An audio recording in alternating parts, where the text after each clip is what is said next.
ini sama ibu pendeta Besron bilang, saling ngomong, itu kita ajak ngomong kayak gini, dia manifestasi katanya gitu. Saya juga nggak paham maksudnya kayak gimana kan saat itu kan. Jadi saya bener-bener ngerasa gelisah, jadi kayak bener yang kayak gitu-gitu, aneh banget deh. Singkat cerita dia manifestasi, dibilang kayak gitu kan. Terus istri pendeta Besron bilang kayak gini, kita kan mau ke rumah Ibu Pink kayak gitu kan, jadi mereka mau ada ibadah Zoom karena mereka rumahnya di Cengkareng.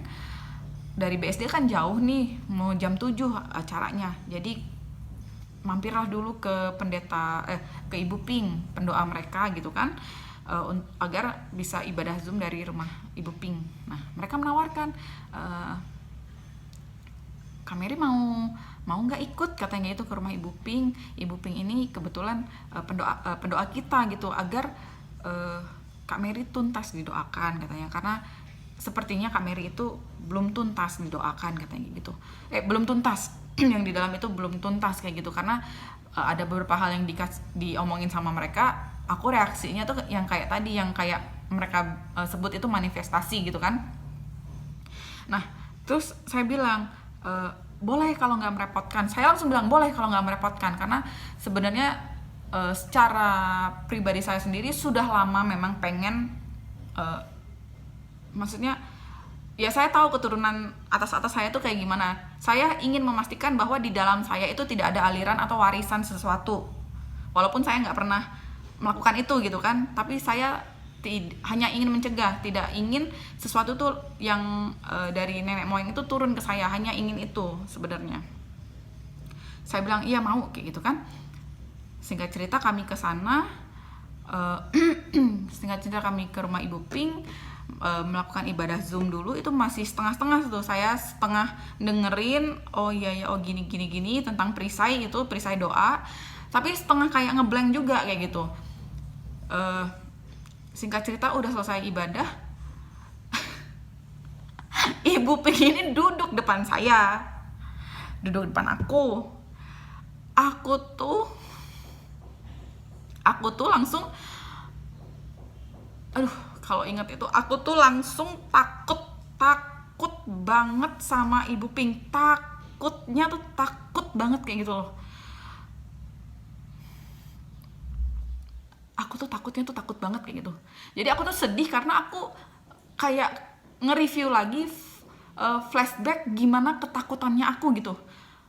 Aku tuh takut banget sama Ibu Pink. Kayak aku tuh mau dimusnahin gitu loh sama Ibu Pink. Kayak aku mau dihancurkan gitu loh sama Ibu Pink gitu loh.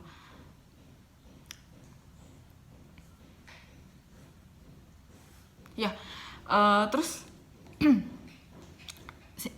Ibu Pink ngajak ngobrol gitu kan. Saya tuh nggak berani ngeliat Ibu Pink. Perasaan saya tuh kayak anjing yang baru dimarahin, anjing yang baru dipukul. Saya tuh kayak gini tuh, kayak gitu.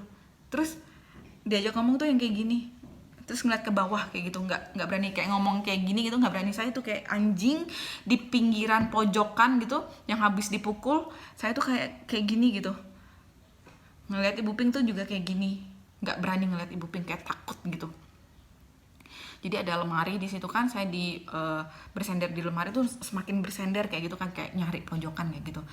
Terus Ibu Pink ajak ngobrol, dan itu saya juga kayak linglung. Dia kayaknya ngajak ngomong, kamu berapa bersaudara? Saya tuh kayak lemot jawabnya. Kamu umurnya berapa gitu? Saya lemot jawabnya. Nenek kamu siapa? Saya lemot jawaban. Saya cuma bisa, saya nggak tahu, saya nggak paham, saya nggak tahu, nggak paham. Tapi memang saya secara saya nggak pernah ketemu sama nenek dari papa itu, belum pernah. Orang tua dari papa belum pernah, orang tua dari mama pernah. Dan mereka itu siapa aku juga nggak tahu. Jadi ngomong-ngomong, jadi emang kayak bahkan disuruh pikir aja dikit aja gitu, siapa mereka kayak gitu kan. Saya nggak tahu aku gituin kan. Kayak silsilah itu saya nggak tahu, padahal kemarin tuh kayak saya baru pulang ke rumah tuh ngelihat daftar silsilah, oh kayak gini tuh, berarti papa tuh berapa segini saudara kayak itu, padahal baru dapat itu.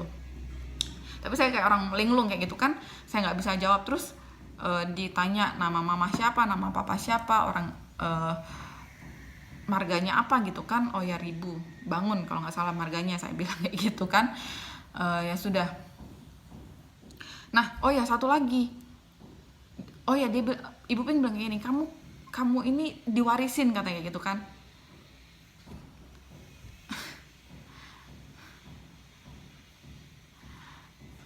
Jadi kutuknya itu ke aku, itu yang bikin sebenarnya sakit hati, tega banget. Jadi mereka tuh kayak nggak mikir gitu, nggak mikirin anak cucunya. Ternyata itu sebuah penderitaan kayak gitu, karena apa yang aku alamin kayak itu kan. Aku bisa bilang ketika berdukun atau bersekutu dengan iblis, kasihan banget itu anak cucu kayak gitu, karena aku ngalamin. Aku berusaha untuk dekat dengan Tuhan, tapi ternyata aku diwarisin, sehingga kutuk itu belum lepas di aku kayak gitu kan. Dan Ibu Pink bilang, ada nggak nenek kamu yang ya berdukun kayak gitu. Tapi saya tahu secara riwayat,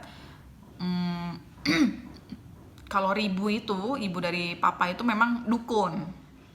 Kalau kakak bilang itu orang sakti karena bisa mindahin gunung, entah mindahin apa. Tapi karena itu aku nggak ngeliat, jadi itu menurut aku hanya mitos. Tapi dia orang dukun lah istilahnya kayak gitu. Ternyata dari pihak orang tua perempuan, mamah juga ya percaya hal itu dulu sebelum akhirnya bertobat, dan Kristen dulu juga percaya seperti itu. Terus saya bilang, sebenarnya saya itu suka dikasih penglihatan lewat mimpi. Jadi apa yang aku mimpiin itu kayak yang terjadi, benar-benar terjadi. Saya dikasih tahu sebuah kejadian itu lewat mimpi. Misalnya handphone suami hilang, di mimpi aku dikasih tahu handphonenya tuh ada di lemari. Dicari lemari. Coba cari di samping lemari, aku waktu tuh bilang langsung bangun tidur gitu kan. Di mimpi aku di samping lemari aku gituin. Ternyata nggak ada. Malamnya ternyata suamiku ketemu. Cin, handphonenya ketemu, kata suami aku. Kamu tahu nggak ketemu di mana? Di mana aku gituin? Di lemari, di atas lemari ternyata. Pernah perhiasan aku juga hilang, itu aku dikasih taunya lewat mimpi. Perhiasan kamu hilang, coba dicek deh, kata kayak gitu. Aku kebangun pagi-pagi langsung ngecek, oh iya benar hilang. Hilanglah perhiasan aku itu. Aku waktu itu juga mimpi, bentar lagi ada goncangan ya. Kalau ada goncangan kamu tenang aja, nggak apa-apa kok, katanya gitu kan. Perempuan waktu itu yang ngasih tahu, perempuan. Terus aku bangun gitu kan, oh aku di kos kok kayak gitu, waktu di Jogja 2006. Nggak lama setelah aku sadar kayak itu gempa, memang gempa 5 menit lah, nggak nyampe 5 menit lah langsung derut jatuh gitu. Gempa Jogja yang 2006 waktu itu yang agak gede itu kan. Itu pertama aku sadar, aku dikasih tahu dari mimpi itu dari gempa Jogja itu. Kakak saya juga yang Kak Noni, kakak saya yang di Bali itu udah lama juga bergumul ingin punya anak. Terus saya berpikir, saya bermimpi dia akan punya anak, hamil. Saya bilang, Kak, aku mimpi kakak hamil. Gak lama setelah itu memang dia nelfon, Dek, kakak hamil. Kakak nelfon kamu yang pertama karena kamu yang ngomong, yang mimpiin, dia bilang kayak gitu. Nah, hal-hal itu sebenarnya yang saya nggak mau gitu. Kalau misalnya memang itu bukan dari Tuhan, saya nggak mau. Saya bilang kalau itu memang bukan dari Tuhan, saya mau itu dilepas, dicopot, segala macem lah kayak gitu. Akhirnya pendeta Pink bilang, iya kamu diwarisin. Kalau kamu asah itu bisa jadi apa ya? Jadi di badan aku tuh kayak ada roh tenung atau apa gitu dibilang sama pendeta Pink, saya lupa, Ibu Pink saya lupa, roh tenung atau roh apa kayak gitu.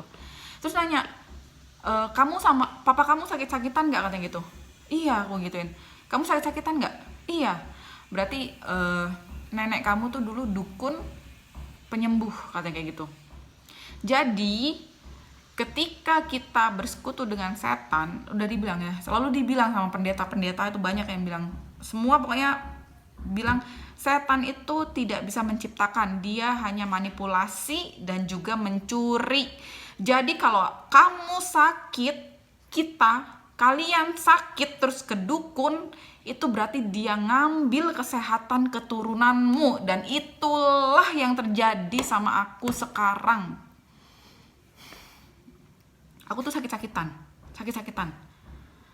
Aku tuh udah nggak tahan dengan semua eksim derma eksim aku ini kayak gitu. Ini tuh sakit loh, ini sakit. 2 tahun aku ngalami. Aku juga selalu ngerasa kok aku sakit-sakitan yang dari kecil. Jadi obat itu aku sampai muak kayak gitu loh.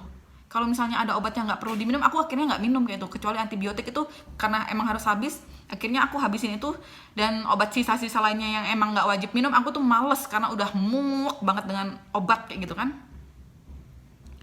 Papa itu ngelihat sepanjang kehidupannya juga minum obat gitu. Itu capek banget.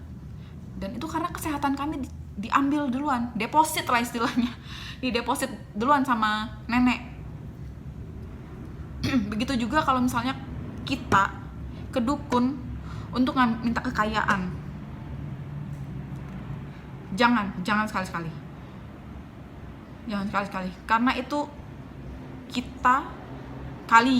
kamu itu mencuri harta keturunanmu. Kalau kalian kasihan sama anak kamu, kasihan sama cucu kamu, pengen mereka hidup damai sejahtera, sukacita, bahagia, jangan lakuin itu.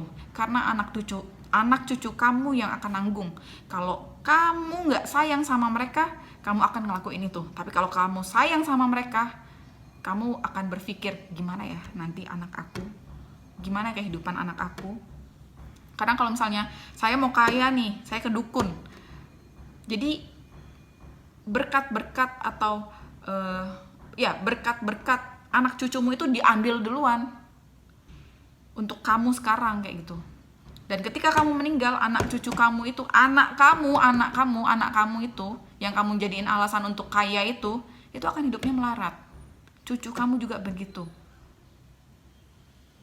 Jadi apapun yang dia lakukan itu kayaknya melarat kayak gitu loh.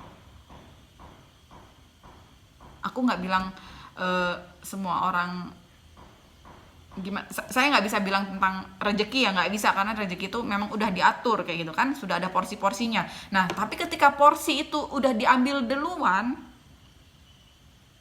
sama pendahulunya, itu kan porsinya semakin dikit gitu. Yang harusnya mungkin gede diambil lagi untuk yang pendahulunya ini kan semakin kecil gitu loh berkatnya dia. Begitu juga kesehatan gitu, dan apapun itu gitu. Jadi kalau misalnya memang masih percaya yang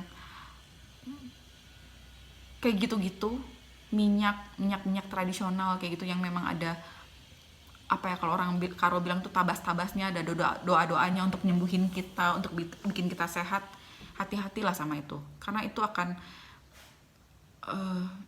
berpengaruh kayak gitu. Itu yang namanya kutuk turunan kan, ke generasi kita. Singkat cerita, akhirnya saya didoain.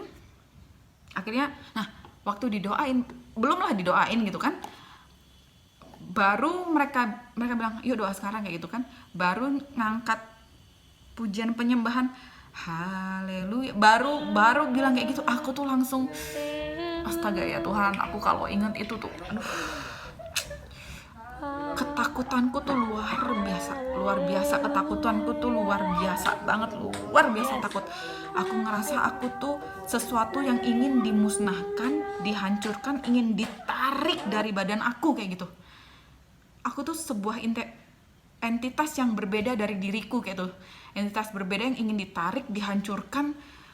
Begitu aku ngelihat kayak gitu kan, ketika mereka penyembahan itu, aku ngelihat belakang itu gelap, hanya ada Ibu Pink, pendeta Besron. Mereka tuh kayak siap untuk, nggak tahu deh, nggak ngerti lagi. Aku tuh takutan banget kan. Aku bilang jangan nyanyi itu, jangan nyanyi. Aku sampai tutup telinga biar aku tenang kayak gitu kan. Aku tutup telinga. Padahal itu tuh lagu yang biasa sehari-hari juga kita nyanyi di gereja. Haleluya, haleluya, haleluya, haleluya. Itu memang lagu itu aku suka kayak gitu. Aku suka lagu itu. Itu tuh lagu, saat itu aku tuh takut banget. Aku di pojokan, aku nangis, aku nggak mau mereka deketin aku kayak gitu. Aku nggak mau, pergi, aku bilang, berhenti nyanyi, aku bilang, aku nggak mau, aku nggak kuat. Di situ badan aku tuh dingin, kayak ditusuk-tusuk, terus bingung, gelisah. Dan waktu aku lihat videonya tuh kayak aku emang kayak nangis ketakutan gitu lah. Ketakutannya tuh ketakutan banget dah. Aku nggak tahu kenapa aku bisa ketakutan kayak gitu.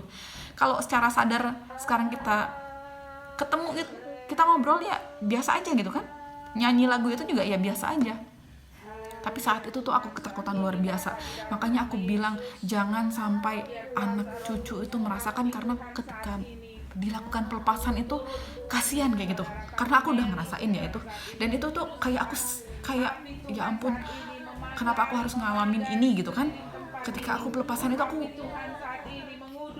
ketakutannya tuh luar biasa kayak gitu.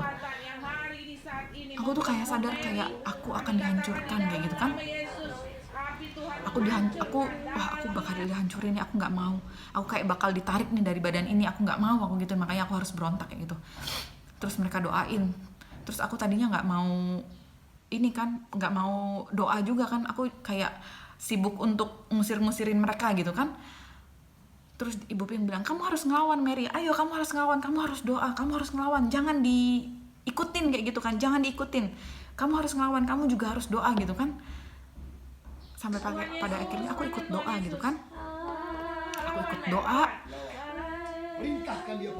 Ketika aku ikut doa itu aku kayak berangsur-angsur itu kesadarannya tuh pulih kayak gitu. Terus tangan kanan aku tuh kayak gemetaran sendiri kayak gini. Gemetaran kayak gitu kan. Gemetaran sendiri kayak gitu. Ternyata Ibu Ping bilang kayak gini.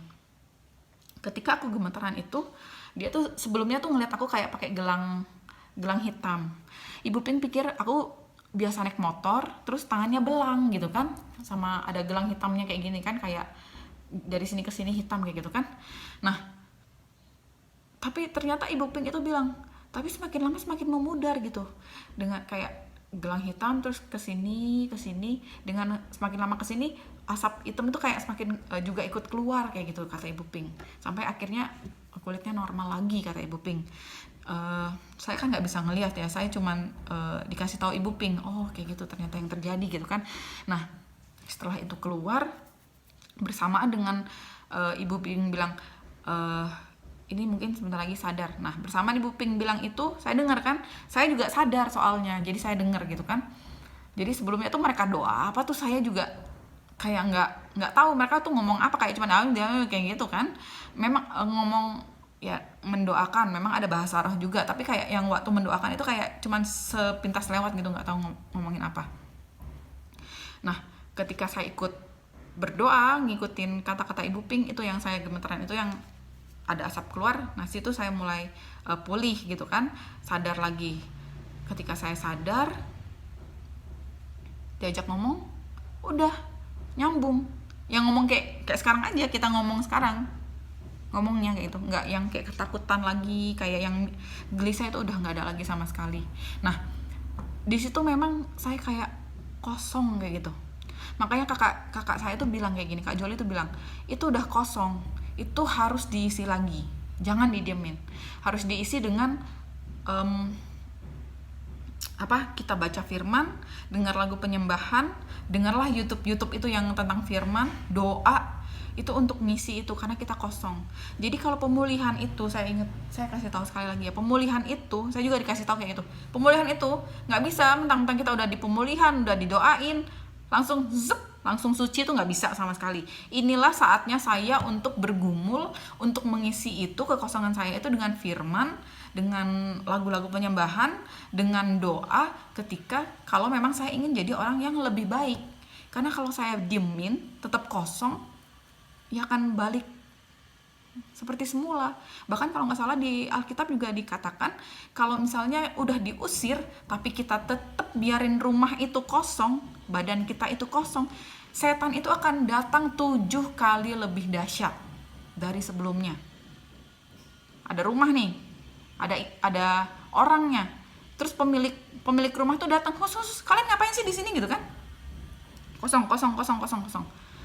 Terus ketika rumah itu tetap dibiarin kosong, dan si punya rumah ini nggak kita biarin untuk tinggal di situ, untuk maintain rumah itu, dan si pemilik rumah ini pergi lagi, Yang tadi datang kan, oh itu kosong kok, nggak ada yang ngisi kok.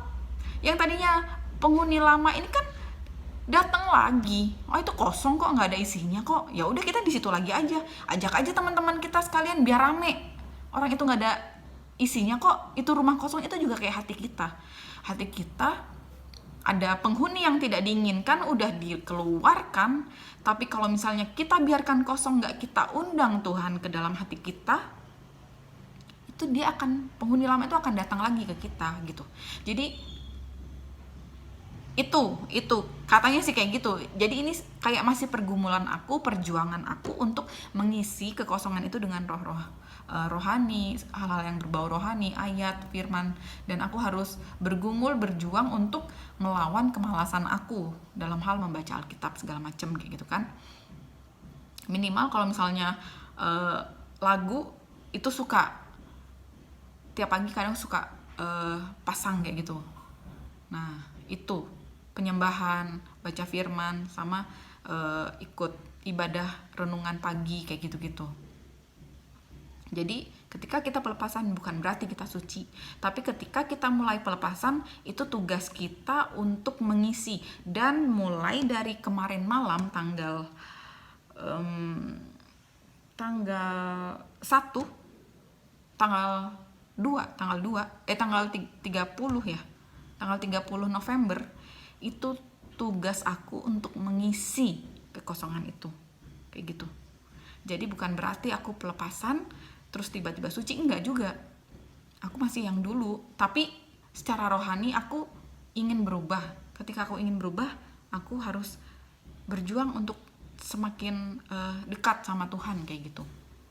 Itu aja sharing dari aku. Mudah-mudahan apa yang aku share ini bisa bermanfaat dan membuat kita hanya percaya sama Tuhan. Jangan percaya sama hal-hal gaib. Karena memang gini deh, tuyul aja itu ngambil duit disuruh kerja nyari. Apalagi kita yang nggak punya tuyul, ya kerja aja kalau emang mau kaya gitu kan. Tapi dukun itu yang ciptain Tuhan, setan itu yang ciptain juga Tuhan gitu. Kenapa nggak langsung minta sama Tuhan? Ini Tuhan, ini setan-setan nih kayak Lucifer segala macem nih, si malaikat di bawahnya tuh tuyul gitu. Kenapa kita minta yang ini kalau kita bisa minta yang sama yang ini gitu? Langsung aja sama Tuhan, ngapain lewat ini? Kalau lewat ini kan banyak AIUEO-nya gitu kan. Salah satunya yaitu keturunan kita gitu yang akan merasakan. Dan saya karena saya sudah merasakan itu tidak enak, sakit berkepanjangan, bertahunan, tahun menahun. Jadi saya bilang sekarang sama teman-teman saya atau siapapun yang lihat ini, jangan pernah lakukan itu. Terima kasih, Tuhan Yesus memberkati.